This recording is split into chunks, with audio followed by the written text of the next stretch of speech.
Olá pessoal, tudo bem? Sejam muito bem-vindos. Mais uma live que nós estamos produzindo hoje. Hoje estou sozinho, né? Vamos falar sobre um assunto aí especial para vocês mulheres. A gente vai falar um pouco hoje sobre a prevenção, né? Como a gente faz a prevenção, mas principalmente fatores de risco e testes genéticos para câncer de mama. Se você tiver alguma pergunta, né? Se você achar que é um tema interessante, compartilhe, chame os seus amigos, chama as pessoas aí da sua família para estar participando. Nesses próximos minutos a gente vai falar justamente a respeito disso. Então agradeço. Para quem não me conhece, eu sou o Dr. Luciano Flores Belo, sou mastologista, já sou mastologista há 25 anos, trato da saúde das mulheres e é um tema muito comum. Eu vejo no dia a dia, no meu consultório, a gente vê muito isso nas redes sociais também, em relação a fatores de risco e câncer de mama, e falar um pouquinho também dos testes genéticos. Quem deve fazer, como serve, de que forma isso faz. Então é isso. Já peço para vocês aí entrarem, compartilharem. Eu vou falando, vai ser uma coisa bem informal mesmo, e as dúvidas que vocês tiverem, eu gostaria que fossem perguntando. Primeiramente, eu queria mostrar para vocês, explicar um pouquinho o que é um câncer, de que forma que o câncer ele é formado no nosso organismo. Primeiramente, nós temos, né, nossas células, elas vão nascendo e vão morrendo praticamente diariamente. E nós temos mecanismos de defesa. Às vezes temos células que elas nascem, no caso a gente vai falar especificamente das células da mama, elas nascem e não desenvolvem a função que elas deveriam exercer. Às vezes tem alterações aí na formação, na forma, ou até mesmo naquelas substâncias que ficam dentro dessa célula. Existe um mecanismo de defesa no nosso organismo que destrói essa célula, que ela não tem função nenhuma, e nasce uma outra célula normal. Esse mecanismo de defesa tem um nome estranho, mas é o que a gente usa na medicina, chama-se apoptose. A partir do momento que nós perdemos essa capacidade de regeneração celular, ocorre o desenvolvimento das células neoplásicas. Essas células elas começam a multiplicar de uma forma exagerada e nós não conseguimos mais, os nossos sistemas imunológicos, as células de defesa, não conseguem mais destruir essas células e elas vão crescendo de uma forma desordenada e dessa forma forma-se o câncer. Inicialmente, ele é formado na mama, a gente chama isso de doença local, né? Então ela começa na mama, muitas vezes, se não tratado de uma forma adequada, esse tumor ele pode invadir a corrente linfática e corrente sanguínea. No caso do câncer de mama é mais comum o acometimento da corrente linfática e evidentemente mandar células para outros lugares do nosso organismo, como pulmão, osso, fígado, e fica mais difícil o tratamento. Então, quando a gente conhece fatores de risco, vou mostrar para vocês aqui fatores de risco que são controláveis, que a gente consegue controlar esses fatores de risco. Existem fatores de riscos que não são controláveis. No seu dia a dia, você não tem como controlar isso. E qual seria um desses fatores de risco, doutor, que não são controláveis? O principal é o sexo. Não é o fato de você namorar, é o sexo feminino. Isso mesmo, sexo feminino. Homens também têm câncer de mama, mas as mulheres, elas têm uma probabilidade, estatisticamente falando, muito maior que nos homens. Para que vocês tenham uma noção, cerca de 100 mulheres, a cada 100 mulheres diagnosticadas com câncer de mama, um homem tem o diagnóstico de câncer de mama. Então esse tipo de fator vocês não podem controlar. O fato de ser mulher, nascer do sexo feminino, já é um fator de risco extremamente grande em relação ao câncer de mama. Agradecer a todos vocês aqui que estão entrando, estão sinalizando. Já estou percebendo aqui que a gente tem um engajamento grande.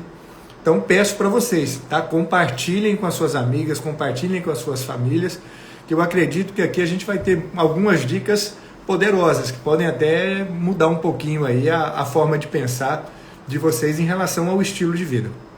Então, falando inicialmente, falei para vocês do fator, né, no caso aqui, o sexo feminino, que é um fator relevante em relação ao desenvolvimento do câncer de mama. Porque o homem também tem câncer de mama. Outro fator que não tem como controlarmos, idade. É fato que, com o envelhecer, nós perdemos essa capacidade de regeneração celular. Então fica muito mais fácil de de desenvolvermos o câncer. É muito comum. Acima dos 45 anos, 80% dos tumores de mama, eles acometem as mulheres acima dos 45 anos. Homens com câncer de mama, geralmente, é acima dos 60 anos. Mas acima dos 45 anos, já é um fator de risco. Então, mulheres, idade, são fatores de risco que nós não conseguimos controlar. Mas existem alguns fatores de risco que nós conseguimos controlar. Dentre eles, uso de hormônios, isso mesmo, terapias hormonais. E essas terapias hormonais, elas servem tanto para aquela mulher que está na menopausa, como para aquelas mulheres jovens que fazem uso do anticoncepcional. Isso mesmo, as terapias hormonais, elas aumentam, não de uma forma tão intensa, mas uma proporção menor, o desenvolvimento do câncer de mama. O uso da terapia hormonal por um longo período, ou seja, mais de 10 anos, isso pode levar ao desenvolvimento, sim, do câncer de mama. Mas vejam bem, mulheres, é muito importante que vocês entendam que várias mulheres têm necessidade, sim, de fazer reposição hormonal. Mulheres que entram na menopausa, que têm sintomas exacerbados do climatério, ou seja, fogacho, irritabilidade, insônia, perda do desejo sexual, elas têm sim indicação de reposição hormonal. Aquelas mulheres que fazem reposição hormonal no período pós-menopausa ou durante a menopausa, elas têm uma probabilidade um pouco maior, que chega a 4% depois de 10 anos do uso de terapia hormonal, mas em contrapartida, essas mulheres que fazem reposição hormonal, elas têm uma mortalidade menor, porque geralmente são mulheres que se cuidam mais. Geralmente são mulheres que fazem exame da mama a cada 6 meses ou pelo menos uma vez por ano. Então, ao mesmo tempo que as mulheres que fazem reposição hormonal, elas têm aí um aumento na chance de desenvolver o câncer de mama, estatisticamente elas têm uma mortalidade menor, porque o diagnóstico nessas mulheres, eles são mais precoces. São mulheres que se cuidam mais, são mulheres que fazem exame com mais frequência. Então, isso é um fator relevante. Outra coisa que eu falei para vocês, o uso do anticoncepcional. Mulheres que fazem uso do anticoncepcional por mais de 10 anos, também existe um fator, um leve aumento na incidência do câncer de mama. Só que o anticoncepcional, ao mesmo tempo que ele pode aumentar levemente a incidência do câncer de mama, ele diminui o câncer de ovário e diminui o câncer de endométrio. Então, o anticoncepcional, ele é um fator protetor para o câncer de ovário e o câncer de endométrio. E além do que, é a principal forma de evitar gravidez indesejada. Então, hoje é um problema de saúde pública também. A gente está ouvindo recentemente aí discussão no Congresso se somos a favor, se não somos a favor do aborto. Então, para que a gente que não leve a discussão a isso, a gente tem que incentivar sim o planejamento familiar. Então, hoje o anticoncepcional, ele traz mais benefício do que malefício. As mulheres não devem deixar de usar o anticoncepcional, mas é minha obrigação e minha função mostrar para vocês que vocês podem sim, as mulheres que usam anticoncepcional por mais de 10 anos, elas têm uma probabilidade pequena, mas um pouco maior do que aquelas mulheres que não usam o anticoncepcional. Vamos ver uma pergunta aqui, a Patrícia fez uma pergunta aqui. Obrigado, viu, Patrícia, pela sua pergunta. Por que as mulheres mais jovens no dia de hoje estão apresentando o câncer de mama antes da idade que geralmente aconteceria? Olha só, isso que eu acabei de falar é um dos fatores, né? O uso no planejamento familiar, o uso do anticoncepcional é um deles. Eu vou falar, é outro fator que eu considero um fator que ele você consegue regular ele é regulável, que são as atividades físicas, hábitos alimentares e obesidade. Isso eu consigo mudar na minha vida.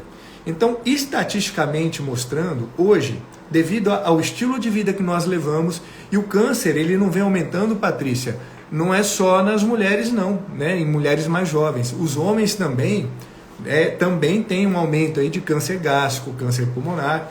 E o principal fator disso não é apenas as terapias hormonais, é o estilo de vida. Eu ia falar um pouquinho para vocês aqui também, que outro fator de risco e outros fatores de risco, mas um deles e um dos principais é a obesidade. Obesidade e sobrepeso. Então hoje as pessoas, de uma forma geral, elas têm um índice de massa corporal maior do que as pessoas da década de 70, da década de 60. Por quê? Cada vez mais nós não fazemos atividade física, cada vez mais nós temos uma vida sedentária. Então nós temos aqui em casa hoje ar-condicionado, TV com controle remoto, internet, no seu celular você resolve tudo. Nem comida a gente sai hoje mais para comprar, né? A gente chama aqui pelo aplicativo, o aplicativo traz a comida na nossa casa.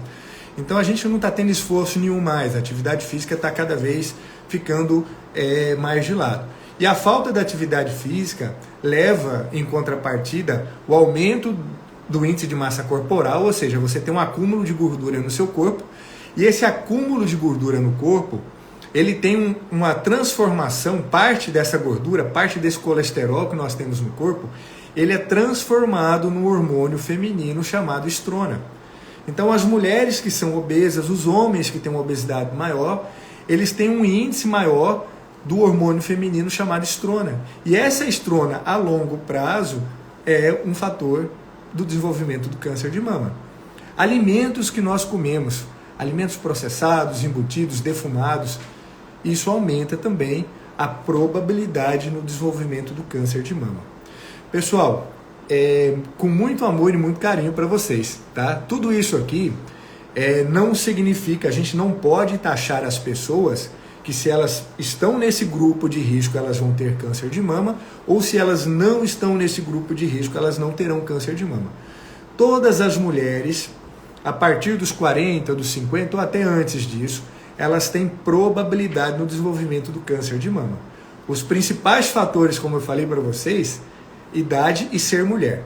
Agora, se você está num grupo de risco onde você é sedentária, está com sobrepeso, tem uma alimentação desregrada, não tem uma alimentação saudável, tem o estresse do dia a dia, seu sistema imunológico ele não está apto, você tem tendência aí a ter várias infecções de uma forma muito corriqueira, emocionalmente você está abalada, isso é uma controvérsia quando a gente fala de fatores de risco para o desenvolvimento do câncer de mama, que fatores emocionais eles interferem sim, e eu acredito, não existe nenhum trabalho científico hoje demonstrando com clareza que o fator psicológico ele interfere no câncer de mama. Mas é uma coisa que eu acredito muito, eu já vi várias pessoas falarem sobre isso, e no meu dia a dia eu percebo que pessoas que passaram por luto, passaram por problemas talvez psicológicos graves há poucos anos atrás e não ressignificaram isso, trazem essa mágoa para os dias atuais. De uma forma geral, o seu sistema imunológico ele está comprometido, ele não tem um sistema imunológico muito adequado, e isso pode ser também um fator de risco para o câncer de mama. Ó, a Lidiane está perguntando aqui, doutor, fiz cirurgia, quimioterapia, radioterapia, posso me considerar curada? Lidiane, muito obrigado pela sua pergunta.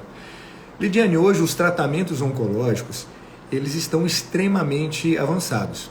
É muito difícil hoje uma mulher que tem um diagnóstico precoce de câncer de mama morrer por um câncer de mama, tá? Então assim, eu posso falar com convicção, eu não sei o seu caso, Tem vários fatores que influenciam quando a gente fala de cura total. Eu costumo dizer cura total depois de 5 anos de acompanhamento, mas o tamanho do tumor, o tipo imunohistoquímico dele, se ele tinha receptor positivo, se ele não tinha receptor positivo, qual era a extensão desse tumor, a gente chama isso de estadiamento. O estadiamento ele é muito importante para a gente dar um prognóstico, né? Uma visão do futuro. A gente entende, você pega os dados que a gente tem no presente e através da estatística dos dados que nós temos, a gente pode ter uma visão de futuro. Então eu vou te dar um exemplo, né? Tumores até 5 centímetros, ou seja, tumores de estadiamento 2, T2, axila negativa, em 5 anos a cura é de 93%. É uma cura muito alta. Só 7% não é eficaz o tratamento. E para ter tumores de 5 anos, de 5 centímetros, Lidiane, já é um tumor um pouco maior. Tumores de 2 centímetros, tumores de menores do que 3 centímetros, a chance de cura chega a 97%. Então, não sei o seu caso, mas eu tenho certeza aí que a probabilidade de cura ela é altíssima. Então, mais uma vez, peço, se vocês estiverem aí gostando, compartilhem, mandem para as pessoas interessadas nesse assunto, que a gente pode estar ajudando outras pessoas com informação. Outro fator de risco importante no câncer de mama é a história reprodutiva das mulheres. O que é isso, doutor? História reprodutiva. Número de filhos. Aquelas mulheres que têm mais filhos, aquelas mulheres que amamentaram, estatisticamente elas têm um risco menor no desenvolvimento do câncer de mama.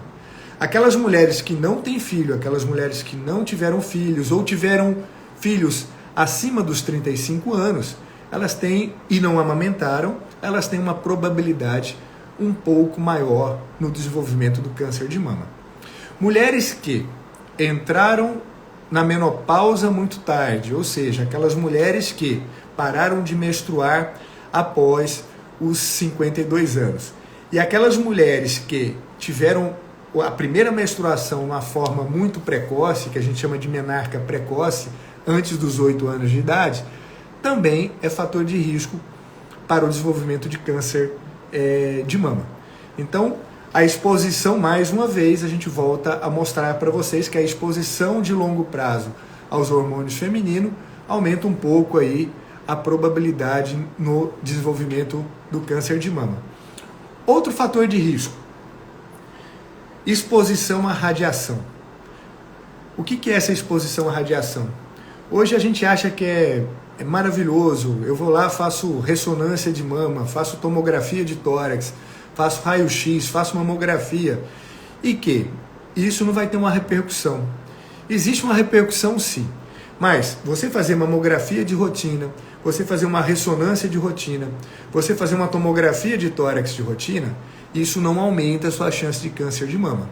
O câncer de mama associado à radiação, ela aumenta quando um exemplo que eu vou dar, quando uma mulher fez mais de 100 mamografias durante toda a sua vida, ela foi exposta a 100 mamografias, isso é muito difícil, porque o que a gente preconiza é uma mamografia por ano acima dos 40 anos. Então, para uma mulher fazer 100 mamografias, ela tem que fazer bastante e muitas vezes não tem essa indicação. Ressonância é a mesma coisa. Você tem que fazer mais de ressonância, mais de 100 raio-x.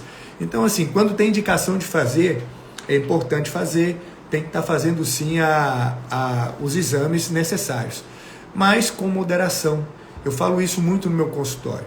Muitas vezes eu prefiro pedir um ultrassom mamário, que o ultrassom ele tem uma eficácia muito grande também na detecção do nódulo mamário, mas ele não tem malefício nenhum, porque ele não tem radiação. Então, pessoas que trabalham em centro de radiologia, exemplo, mulheres que trabalham ali como técnicas, que fazem raio-x, técnica de mamografia, essas pessoas, ou pessoas que trabalham em locais, máquinas radioativas, elas têm uma probabilidade maior no desenvolvimento do câncer de mama. Tipo de mama. Aquelas mulheres que têm mama muito densa, aquela mama muito firme. Geralmente, esse tipo de mama acomete mais as mulheres que não tiveram filhos.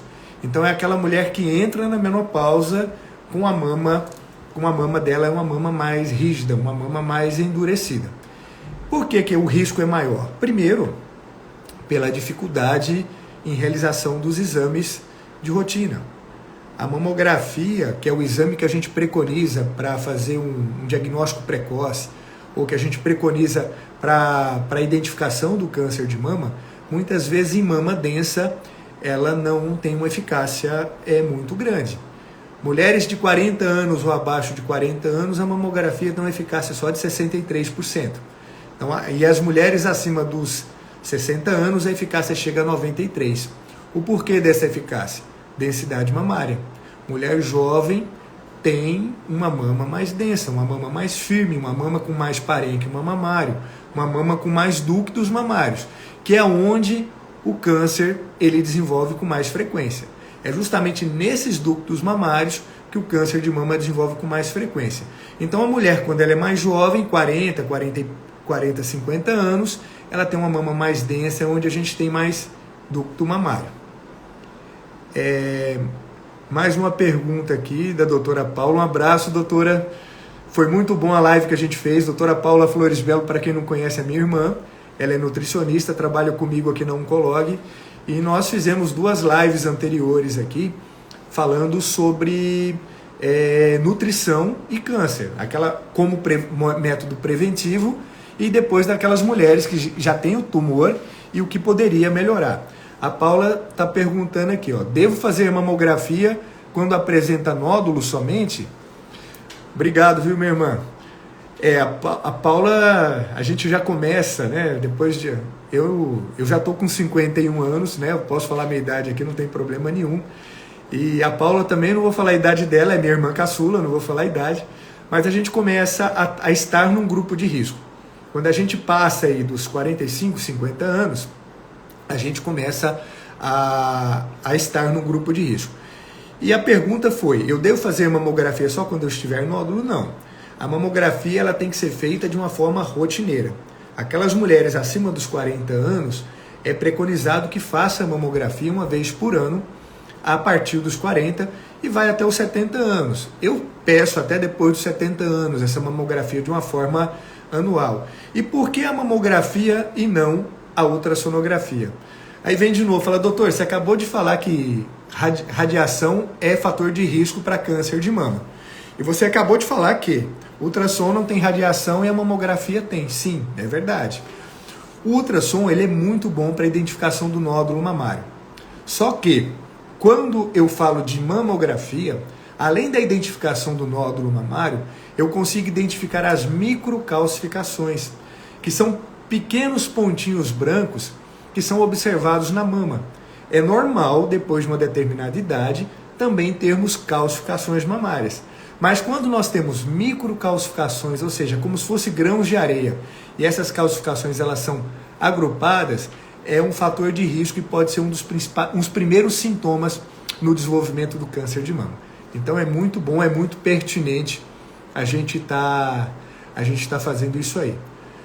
Dr. Luan Golim, esse aqui é um baita do educador físico, já trabalhamos juntas aqui, já foi meu personal, uma pessoa muito querida, entende muito de atividade física e logo, logo eu quero você aqui, viu, Luan, para a gente fazer uma live para você mostrar para as pessoas que aqui estão assistindo da importância da atividade física. Inclusive aquelas mulheres que já tiveram câncer, que acham que tem limitação para algum tipo de atividade física, a gente vai bater um papo aqui especificamente para essas mulheres, que acham que não precisam, que não devem, ou que a alimentação física pode estar dificultando. Vamos ver a sua pergunta aqui. Doutor, uso de hormônio de homens também pode ter risco de câncer de mama? Luan, pergunta pertinente. A gente sabe que hoje as mulheres mais jovens e até também mulheres de 50 e poucos anos estão usando hormônio masculino, principalmente o que a gente chama de testosterona. Tem a testosterona bioidêntica. Luan, não tem nenhum trabalho associando o uso da testosterona e câncer de mama. O câncer de mama ele tem a ver com o uso do estrogênio, que é o próprio hormônio feminino. A mulher ela produz também testosterona. Só que a quantidade de testosterona que a mulher produz é muito menor do que a testosterona do homem.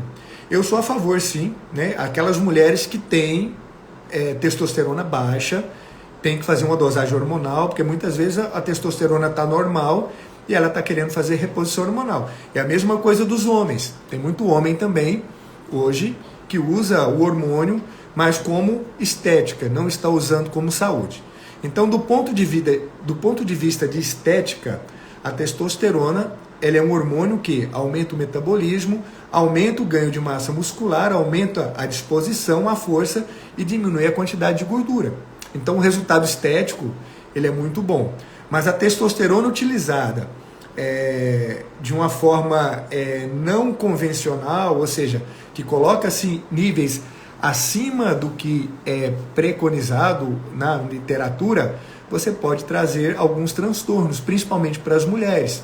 Alteração de voz, pelificação, aumento do clitóris, sem falar da parte cardiovascular, porque muitas vezes você aumenta o hematócrito, hemoglobina, que é a série vermelha do sangue, você pode aumentar um pouquinho também o colesterol, e se a paciente ou se a mulher não faz uma atividade aeróbica constante, não faz uma boa hidratação, ela tem uma viscosidade sanguínea maior, correndo o risco de trombose e muitas vezes infarto. Então o uso de hormônio ele é fundamental, muito bom para aquelas mulheres que têm indicação, e a testosterona por si só não aumenta o risco no desenvolvimento do câncer de mama. Vou aproveitar agora, vou responder algumas perguntas, depois eu continuo. Eu quero falar para vocês ainda da parte genética, tá? Eu não entrei na parte genética. Eu quero falar um pouquinho de vocês. O que é a genética, qual que é a função, a importância da genética no câncer de mama e como são feitos os exames genéticos. Ó, a Helena, obrigado Helena pela pergunta. Doutor Luciano, um tumor de 3,5 cm com linfonodos na axila, qual é a porcentagem de cura nos 5 anos? Helena, fantástica a sua pergunta. Isso aqui você já me deu mais informação, fica muito mais fácil da gente estar falando sobre isso. Existe o que a gente chama de estadiamento. Inicialmente, o seu estadiamento cai na categoria 2, que é um tumor acima de 2 centímetros, mais menor do que 5, só que a axila aqui no caso, ela tem linfonodos positivos. O 2 ele pode ser 2A e 2B, o seu é uma categoria 2A. A probabilidade de cura, ela cai naqueles 93%. Então, no seu caso, né, que é um tumor de 3,5 cm com uma axila positiva, tem uma estatística aí de 93% de cura nos 5 anos. Muito boa, a chance é muito grande e a gente tem que trabalhar dessa forma. Helena, eu falei aqui um pouquinho sobre a parte psicológica, né, do desenvolvimento do câncer de mama daquelas pessoas que passaram por algum trauma, não ressignificaram isso, pessoas que vivem no passado, não passaram a barreira de um trauma passado. E hoje eu falo muito, atendo no Hospital de Câncer já tem vários anos. Eu sou uma pessoa, para quem me conhece pessoalmente, sabe que eu sou uma pessoa extremamente positiva. Eu sou uma pessoa, trabalho muito com a psicologia positiva e eu percebo isso com grande clareza, que as pacientes que têm visão positiva, que têm objetivo, sabe que o processo do tratamento do câncer de mama ele não é fácil, mas ela tem que passar por esse processo. E ela coloca na cabeça que ela vai passar pelo processo, o que ela tem que fazer, ela vai fazer, e ela tem um objetivo maior do que a cura, a chance de cura é maior, quase não tem efeito colateral em relação a químio, cirurgia, radioterapia, e diferente daquelas mulheres que têm um pensamento negativo. Então, quando a gente fala lugares, pessoas e conhecimento, é fundamental isso. Você tem que estar com pessoas que te elevam, pessoas que vão te falar coisas positivas, pessoas que vão te estimular a fazer o tratamento, estar no lugar certo, estar com pessoas certas, com médicos gabaritados para estar te tratando, em hospitais gabaritados, que têm total capacidade de fazer que você tenha cura. Informação. A partir do momento que você tem informação, você sabe de que forma você vai passar por todo esse processo aí do câncer de mama. Karen, obrigado também pela sua pergunta, tá? Com que frequência, em quais situações você recomenda psicoterapia para suas pacientes? Karen, praticamente 100%. Hoje em dia o tratamento de câncer, ele é multiprofissional. Ele não é apenas feito pelo médico oncologista, ou não é feito apenas pelo mastologista ou pelo radioterapeuta. Só dentro da medicina, eu tenho que ter no mínimo 3 profissionais para tratar desse paciente. Eu sou especialista em cirurgia, eu sou mastologista, eu trato da paciente na fase cirúrgica. Quando termino a fase cirúrgica, eu encaminho ela para um outro profissional médico, que é o oncologista clínico, que vai identificar melhor as informações, processar essas informações e mostrar qual será o melhor caminho para seguir. Se faz quimioterapia, se não faz, se faz hormonioterapia, se faz imunoterapia. E depois que ela termina isso, ela passa pelo radioterapeuta. Então isso são profissionais médicos. Mas o psiquiatra, o psicólogo, a nutricionista é fundamental. A fisioterapeuta, o educador físico, essas pessoas elas são fundamentais. Quanto mais informações, quanto mais pessoas gabaritadas essa paciente ela estiver próxima, melhor será o sucesso do tratamento e melhor vai ser a qualidade de vida. É muito importante. A fase mais difícil de uma mulher com câncer de mama é quando a gente dá o diagnóstico. É quando ela senta na nossa mesa, a gente abre aquele papelzinho da biópsia, que até então a gente não fala sobre câncer. Eu posso ter aí uma lesão suspeita, eu posso ter uma ultrassonografia, uma mamografia que indique um câncer de mama, mas ainda a gente não tem essa certeza. Enquanto não tem a certeza, a gente tem a esperança de não ser um câncer de mama. Mas quando é solicitado a biópsia, que é toda vez que a gente tem uma suspeita, tem que fazer biópsia, que a única forma da gente ter um diagnóstico definitivo é através da biópsia. A hora que se abre esse papel e que você senta e fala para o paciente ou para a pessoa, né, que eu não gosto de falar paciente, mas é uma pessoa que está do outro lado, que tem família, que tem marido, que tem filhos, que tem avô, que tem avó, e você diz para ela que ela tem um câncer de mama, a partir daquele momento ela não escuta mais nada. E muitas vezes não se acha saída. E o médico, mesmo através de todo o preparo que tem, eu sou uma pessoa que estudo muito inteligência emocional, eu gosto muito de entender das emoções, mas eu não sou a pessoa mais gabaritada para estar tratando essa psique do paciente. Eu sempre encaminho, indico um psicólogo. Na nossa clínica tem psicólogo que atende durante a semana, temos nutricionistas, então a gente sempre está agregando aí a equipe multiprofissional. Então tem sim. Ó, a Cleusa, um beijão, obrigado mais uma vez. Ó. Sempre que vou fazer a mamografia, pedem a antiga. Sempre eu esqueço de levar. Eu posso acabar tendo um diagnóstico errôneo por não ter o antigo? Cleusa, olha, fantástico também essa pergunta sua. Por que se pede a mamografia anterior? Porque é o seguinte, quando a mamografia está normal, se você fez uma mamografia e está normal, maravilha, não tem chance nenhuma de passar desapercebido uma lesão, um câncer de mama, tá? Quando a gente pede o exame anterior, e eu como mastologista também gosto de identificar, de olhar o exame anterior, é porque se você tiver um nódulo mamário na mamografia anterior ou tiver calcificações na mamografia anterior, a comparação ela é muito importante para saber se esse nódulo que você tinha, digamos, você fez agora em 2024 e tinha um nódulo benigno em 2023. A comparação ela serve para saber se o nódulo está igual, se ele diminuiu, se ele aumentou, se ele mudou a característica dele, para eu mudar, para eu ter mais tranquilidade ou menos tranquilidade em relação ao seu exame atual. Não sei se você entendeu. Quando a gente pede o exame anterior, é para a gente ter mais certeza que aquele nódulo que está ali na tua mama não teve alteração em relação ao nódulo do ano passado.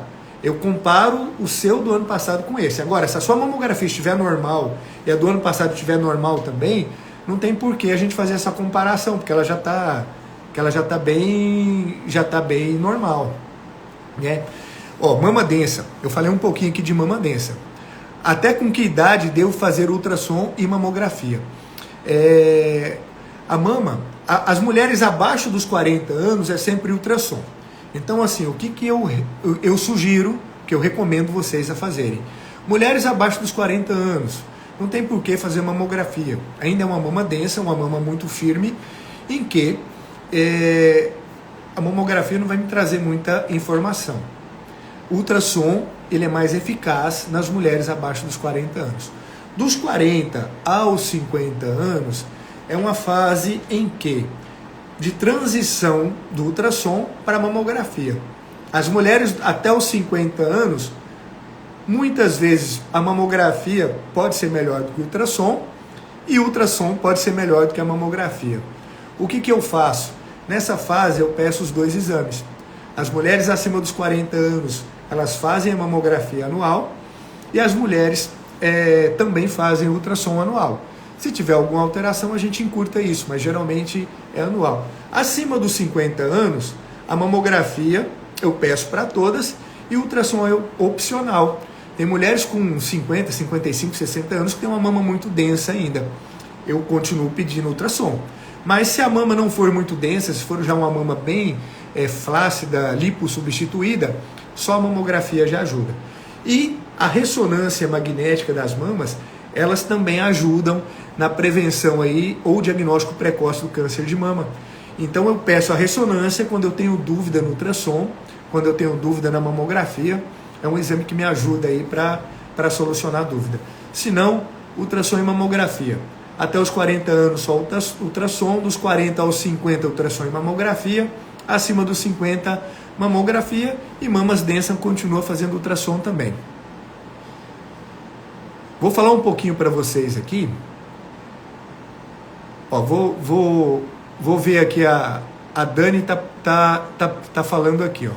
Além do gene BRCA1 e BRCA2, quais outros genes são associados ao aumento do risco de câncer de mama? E quais testes genéticos são disponíveis para identificar essa mutação em indivíduos? Dani, excelente pergunta.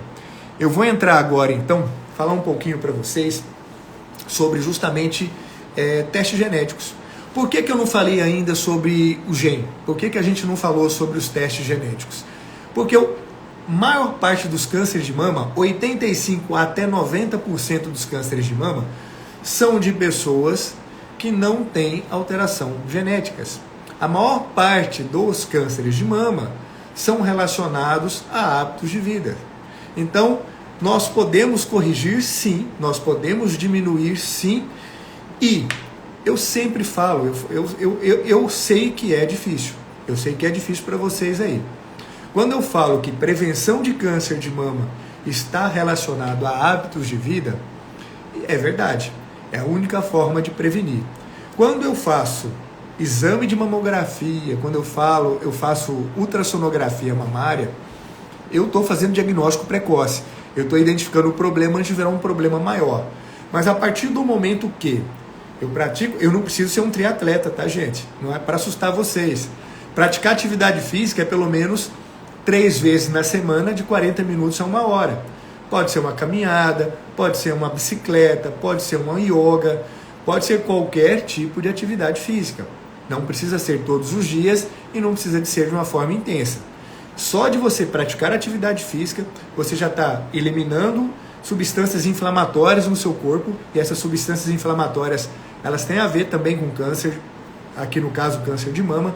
Você está diminuindo o seu peso corporal e você está melhorando o seu sistema imunológico, só de você fazer atividade física. Alimentos saudáveis.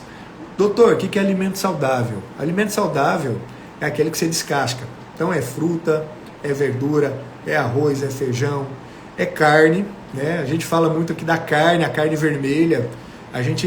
O ideal é evitar, câncer de mama não é por isso, mas câncer gástrico, outros tipos de tumores.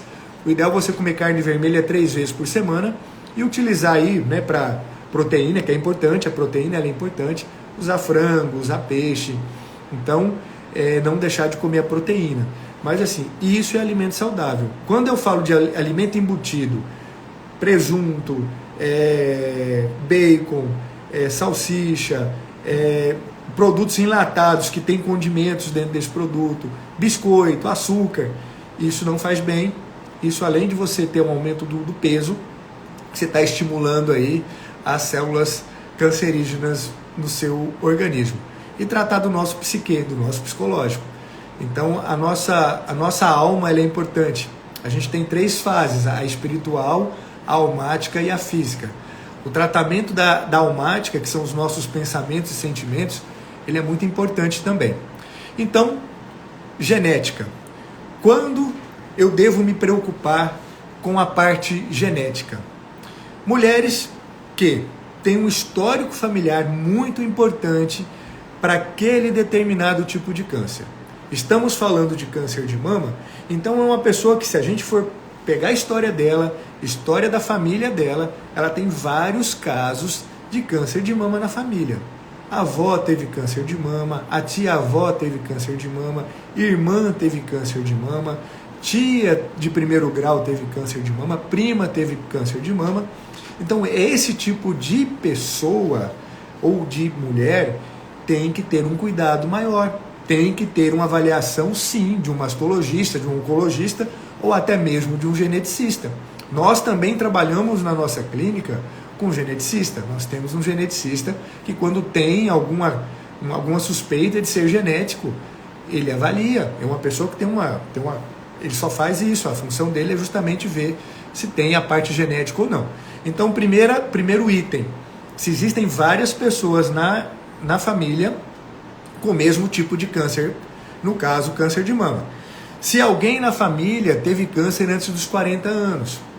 Então, o câncer de mama em pessoas muito jovens também tem a ver com a parte genética.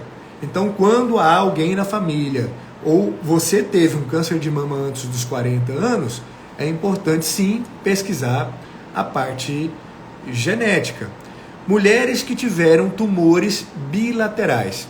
Então, não é comum ter tumor nas 2 mamas, mas algumas mulheres têm tumor bilateral e essa mulher tem que ser investigada sim em relação à parte genética. Tumores mais agressivos, tumores que, quando você faz um diagnóstico, eles já estão mais avançados. Aquela mulher que faz exame todo ano e, mesmo fazendo exame, quando ela identifica o tumor, ele já está numa fase mais avançada. Também é importante fazer esse teste genético.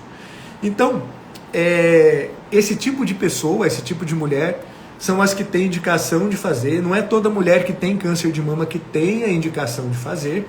E o porquê fazer? Geralmente, nós começamos a fazer o teste genético na pessoa que teve o câncer. Então, digamos que foi a sua mãe que teve câncer de mama e você quer fazer o teste genético.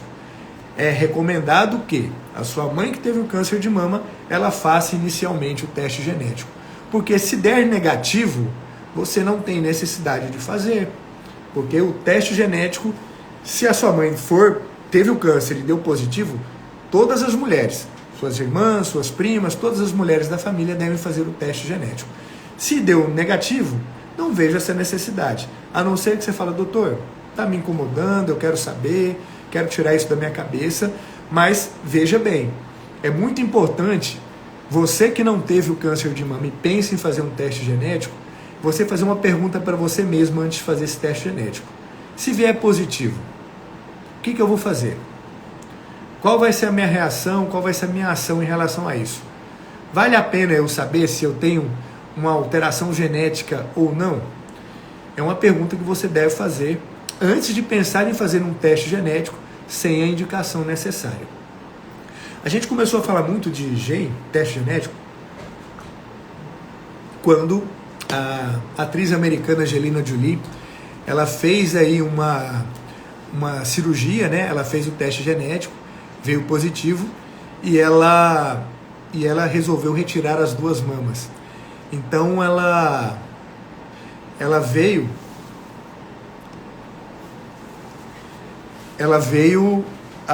veio à tona, a imprensa falou muito disso e as mulheres começaram a querer fazer teste genético para ver se tinha câncer de mama. Mas a Angelina Jolie, ela tinha alteração, ela tinha um histórico familiar importante e ela acabou fazendo a mastectomia. Então, mulheres não é toda mulher que tem que fazer. Então, digamos que você quis fazer o teste genético. Uma mulher com 20 anos de idade fez o teste genético e esse teste genético veio positivo. O que eu devo fazer? Primeiro, o que é esse teste, tá? O teste genético, a gente colhe o material. Esse material ele pode ser pela saliva, pelo sangue, qualquer material orgânico que tenha seu gene, fio de cabelo, mas a gente costuma utilizar a saliva ou o teste sanguíneo. Existem vários marcadores genéticos para o câncer de mama, mas os mais comuns e respondem a praticamente 90% é o BRCA1, BRCA2. São os dois marcadores fundamentais. A gente tem mais de 10 marcadores específico para o câncer de mama. O câncer, de uma forma geral, tem mais de 1000 marcadores. Então, por isso que é importante saber qual é o tipo de câncer que a sua família ela tem mais constância. Então, eu faço o marcador do BRCA1, do BRCA2. Eu tenho um mapa genético, sai para mim uma leitura falando que se ele tem ou se não tem. As pessoas que não têm esse marcador genético podem ficar tranquilos em relação ao câncer genético. Pode desenvolver o câncer, mas geralmente não é genético. Quando você tem um marcador positivo do BRCA1, do BRCA2, essa mulher ela tem 3 alternativas. Primeira alternativa, não se faz nada, mas tem um acompanhamento mais precoce, faz um acompanhamento aí de 6 em 6 meses. Ela pode usar um bloqueador hormonal chamado tamoxifeno, e ela usa esse bloqueador hormonal mesmo não tendo câncer. Nós utilizamos o tamoxifeno para mulheres com câncer de mama, mas também nós utilizamos de uma forma preventiva naquelas mulheres que têm marcador tumoral positivo e não querem fazer a cirurgia redutora de risco. E a terceira alternativa é a retirada do tecido mamário e a colocação de prótese, que é o que a gente chama de mastectomia redutora de risco. Vejam bem, o nome chama mastectomia redutora de risco. Essa paciente que faz a retirada da mama, ela não está 100% protegida em relação ao câncer de mama. Isso tem que ser bem claro quando nós orientamos uma mulher, e eu deixo bem claro isso no consultório, quando a gente orienta uma mulher que tem aí um teste genético positivo, ela tem um teste genético que favorece ela ter um câncer de mama no futuro. Então a gente tem essas 3 situações. Não faço nada, só acompanho, e esse acompanhamento é de 6 em 6 meses, uso o tamoxifeno por 5 anos, ou ela faz adenomastectomia redutora de risco e coloca uma prótese. E a decisão é tomada em conjunto com a mulher. Quando a mulher decide fazer adenomastectomia, a indicação geralmente é por volta dos 40 anos. Então não adianta você com 20 anos de idade querer fazer um teste genético, porque não vai te trazer benefício nenhum com 20 anos de idade. Vai te dar só uma dor de cabeça, porque você não vai ter ação nenhuma com 20 anos de idade em relação a esse teste genético. A retirada da mama, ela é feita, geralmente a indicação é aos 40 anos ou 5 anos antes, digamos, sua mãe teve câncer com 35 anos. Aí sim, com 30 anos é indicada a retirada das mamas. Só que não é a mesma coisa de uma mulher que tem mama e coloca prótese. Perde-se totalmente a sensibilidade da mama e a temperatura também fica muito mais fria. Então, você tem volume, a mulher vai ter volume, mas ela não vai ter aí a sensibilidade que deveria. Pessoal, eu vou ler mais algumas aqui. Olha só, gostei da Dani aqui, viu, Dani? Mulheres maravilhosas. Segue o fone da clínica, do Dr. Luciano. 9903-0610. Também vou colocar o telefone da minha clínica aqui, né? Então, quem tiver aí, quem não é minha paciente ou quiser marcar consulta, estou à disposição de vocês. Vamos ver aqui, ó. A Paula escreveu aqui mais uma vez: a nutrição pode alinhar uma alimentação direcional para melhorar essas alterações genéticas. Muito bom, Paula. A alimentação, ela é tudo. Por que eu falo isso? A mulher, quando ela desenvolve o câncer de mama, ela tem que ter duas mutações genéticas. Quando ela tem a mutação do BRCA1, BRCA2, praticamente ela já tem essa primeira mutação. Aquele sistema de defesa que a mulher tem, que nasce uma célula cancerígena, nosso sistema de defesa vai lá e destrói ela e nasce uma célula normal. Quando eu tenho a mutação genética, esse sistema de defesa meu ele já está um pouco comprometido. E quando eu estimulo de uma forma, aqui no caso da nutrição, né, alimentos com bastante condimento, rico em gorduras saturadas, bastante açúcar, eu estou estimulando a minha célula até essa segunda mutação e o desenvolvimento do câncer de mama. Então, é fundamental sim. A nutrição, ela é fundamental. Pessoal, se vocês tiverem mais alguma pergunta, podem perguntar. Agradeço a todos vocês que participaram aqui desde o começo. A gente está aqui praticamente 1 hora falando aqui sobre fatores de risco e o teste genético para o câncer de mama. Eu agradeço a todos vocês. Se fez sentido para vocês, se vocês acharam que esse conteúdo é um conteúdo pertinente, compartilhe, né? Compartilhe com a sua amiga, com a sua mãe, com a sua cunhada, com a sua sogra, né? Mostre para elas aí que informação é poder. Então isso que eu estou colocando aqui um pouquinho com vocês, toda quinta-feira eu estou me comprometendo a fazer uma live, coisa que eu não fazia, mas eu vejo que é importante, e essa importância não é pelo fato de divulgar o meu nome.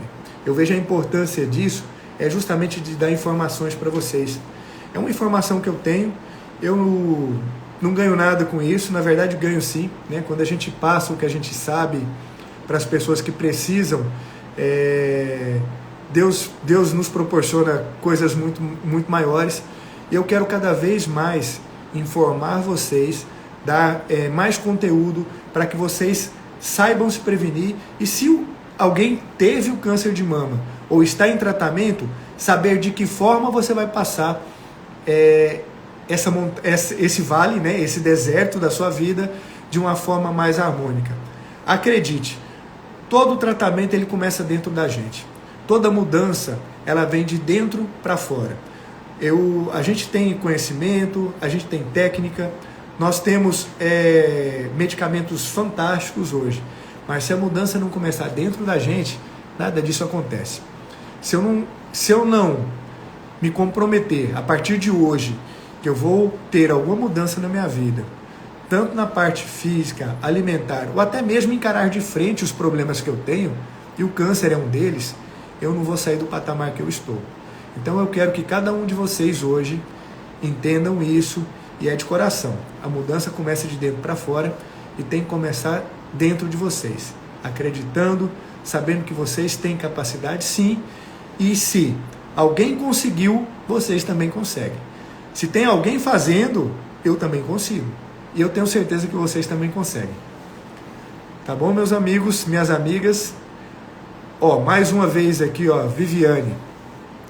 Você já falou sobre o tipo de exame dos 40 aos 50 anos, mas a minha dúvida é, mesmo não tendo indicação por genética, preciso fazer a mamografia anual? Vivi, precisa.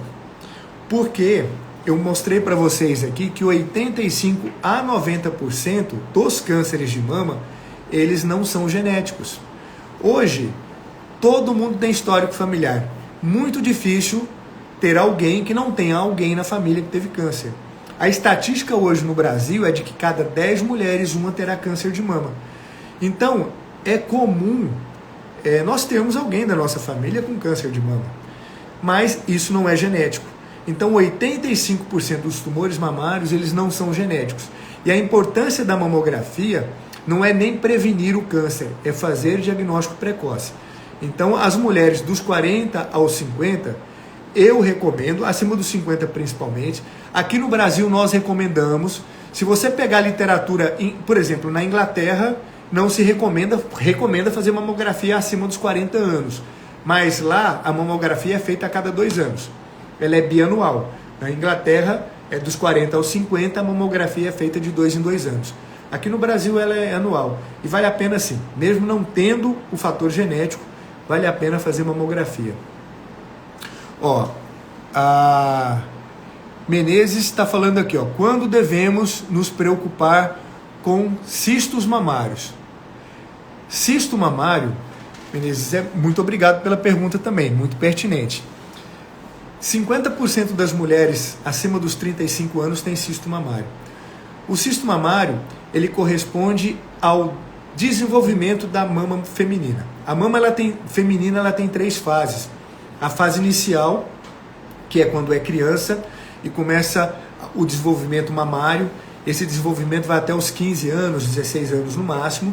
Depois eu tenho uma fase de platô, a mama ela não muda, ela vai mudar apenas com amamentação ou ganho de peso, perda de peso. Então você vai perder volume ou parênquima mamário, mas geralmente dos 16 até os 35 anos não tem modificação em relação à estrutura mamária. A partir dos 35 anos, a mulher ela começa a perder massa mamária e essa massa mamária ela começa a se transformar em tecido adiposo, em gordura. Essa transformação leva a essas formações císticas. Então o cisto mamário ele não é fator de risco para o câncer de mama. O cisto mamário ele pode causar dor mamária, principalmente durante o período menstrual.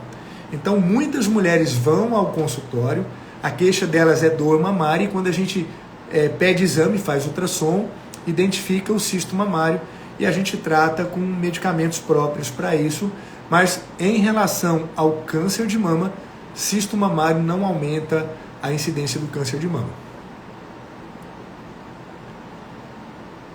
Ó, a Bel aqui, ó. Terminei meu tratamento em novembro, tenho sentido dores nas costas, devo me preocupar? Bel, um abraço para você. Que bom, que boa notícia aí que você terminou seu tratamento, né? Essa jornada ela não é fácil, mas ela é importante. E ela é importante até para o seu crescimento pessoal também. Bel, dores nas costas. Geralmente não tem a ver com câncer de mama. A dor nas costas pode ser muscular, pode ser óssea, pode ser postural, pode ser, voltamos de novo aqui, a falta de atividade física, de fortalecimento muscular. Então, a dor por si só, ela não é um fator preocupante. Após o término do seu tratamento, você vai fazer exames de rotinas periódicos. Dentre esses exames, existe um que chama cintilografia óssea e em alguns lugares a gente faz o que a gente chama de PET scan, que é uma tomografia do corpo inteiro. Esse PET scan, ou essa cintilografia óssea, ela identifica se você tem ou não algum tipo de alteração óssea. Nós recomendamos fazer isso nos primeiros anos, pelo menos uma vez ao ano. Em alguns casos é feito de 6 em 6 meses, mas uma vez por ano basta. E se você já fez essa cintilografia e a sua cintilografia está normal, não precisa se preocupar. Então essa dor sua, pode estar mais relacionada à dor muscular, e um dos efeitos colaterais da quimioterapia é justamente dor articular e dor muscular. Isso ainda pode ser um resquício do tratamento que você fez. Ó, a Ângela está perguntando aqui, o exame de mamografia é mais eficaz para o rastreamento de câncer de mama? Ângela, essa resposta vai depender de uma outra pergunta. Depende da faixa etária. Mulheres acima dos 50 anos, sim, a mamografia é o exame que tem mais eficácia para a identificação do câncer de mama de uma forma precoce. E mulheres abaixo dos 50 anos, depende do tipo de mama. Se é uma mama densa, eu não tenho muita eficácia e o ultrassom continua sendo o melhor exame. E mulheres abaixo dos 40 anos, o melhor exame é a ultrassonografia. Ressonância magnética, ela pode ser utilizada, mas ela não é um exame que a gente utiliza para screening. Aquela paciente que não tem a alteração mamária, a gente pede a ressonância. Por que isso? A ressonância, ela dá muito falso positivo. Ela pode ter captação de contraste e muitas vezes você achar que é um câncer e na maioria das vezes não é. Então a ressonância, ela serve mais, hoje em dia, né, pra gente, ela serve mais para tirar dúvida, quando eu tenho dúvida em relação ao ultrassom, ou quando eu tenho dúvida em relação à mamografia, do que propriamente dito como um exame de screening. Então a mamografia, sim, é o exame mais eficaz em pacientes acima dos 50 anos. Vamos ver aqui. Ó, eu vou responder a da Helena, aí a gente encerra porque acho que o pessoal já está de saco cheio aqui, ó, falar 1 hora. Luciano, para de falar um pouquinho, deixa eu descansar, deixa eu tomar uma água, para uma quinta-feira à noite. Fico feliz por todos vocês que participaram, pelo número de pessoas, estou muito contente por cada um de vocês, e sou grato pela vida de cada um de vocês, e sou grato pela família de vocês. Ó, quando a radioterapia deixa de nos causar dores articulares? Helena, radioterapia. O que mais causa dor articular é a quimioterapia. Porque a quimioterapia, ela age na célula cancerígena, mas ela age na célula também que não é o câncer. E quanto maior a multiplicação dessa célula, maior a ação da quimioterapia. É por isso que o cabelo cai. O cabelo é uma célula que ele está crescendo, a unha. Então, ele vai agir no tumor, mas ele vai agir em todas as células. A quimioterapia para mama especificamente, ela dá muita dor muscular. E geralmente isso acontece de 6 meses até 1 ano após o término da quimioterapia. A radioterapia, por ser um tratamento mais localizado, a gente faz a radioterapia geralmente no local onde foi feita a retirada do tumor. Ela dá alguns efeitos, mas os efeitos colaterais da radioterapia, elas estão mais relacionados ao coração e ao pulmão. É o que a gente chama de radiodermite. Então, o paciente que faz rádio, às vezes ela pode ter uma radiodermite, uma inflamação do pericárdio, uma inflamação do coração ou do pulmão, e pode trazer algum tipo de complicação aí pós-tratamento. Mas dor articular está mais relacionado aí à quimioterapia. Pessoal, muito obrigado. Vivi, ó, Deus abençoe sempre você, continue ajudando cada um de nós mulheres. Vivi, Deus te abençoe também, te guarde. Estou com muita saudade de você, de todos vocês aí. Tenho visto as suas fotos aqui, tão maravilhosas. Curte esse momento. Isso aí não tem coisa melhor na nossa vida que esses momentos que a gente tem com as pessoas que a gente ama. Então a vida é momento, tá, gente? A vida é presente. A única coisa que a gente pode controlar é o dia de hoje, é o que eu estou falando para vocês aqui agora. Eu não tenho controle nenhum do que eu até planejei o que eu vou fazer amanhã, mas muitas vezes eu não tenho um controle do que eu vou fazer amanhã, e muito menos do que já aconteceu. O que eu fiz de certo ou o que eu fiz de errado na minha vida, eu não tenho como consertar mais, já ficou lá no passado. Então, mais uma orientação que eu dou para vocês: foquem no presente, independente do problema que vocês estão passando. Foquem no presente, entendam que vocês podem mudar o seu futuro, mas vocês podem mudar o seu futuro no hoje. Sempre se perguntem: o que eu posso fazer para melhorar a minha vida hoje? E faça. Pergunte, identifique o que você pode fazer. Pode ser escutar uma música, pode ser ir para uma academia, pode ser começar a ler um livro, pode ser começar a fazer um curso. Independente do que você pode fazer para a sua vida, o resultado você vai ter. Eu vou encerrar essa live com uma frase que eu escuto muito, e ela é muito poderosa e marcou muito. Que, biblicamente, a gente fala que é a lei da semeadura. Aquilo, se você acredita ou não, isso é um fato, é real. Se você é cristão ou não, isso é real. O que a gente planta, a gente vai colher. O plantar, ele é opcional. Eu planto se eu quiser. Se eu não plantar nada, também, teoricamente, eu não vou colher nada.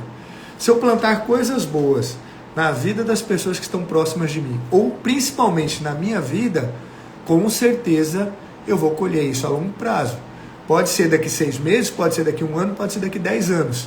Eu vou colher. Agora, o plantio, ele é opcional. Eu planto se eu quiser. Agora, a colheita, ela é certeza.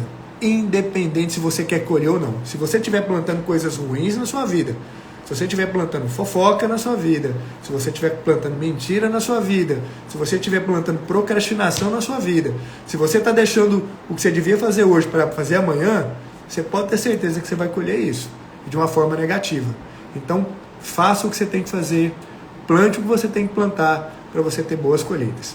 Um grande abraço, Deus abençoe todos vocês, até a próxima.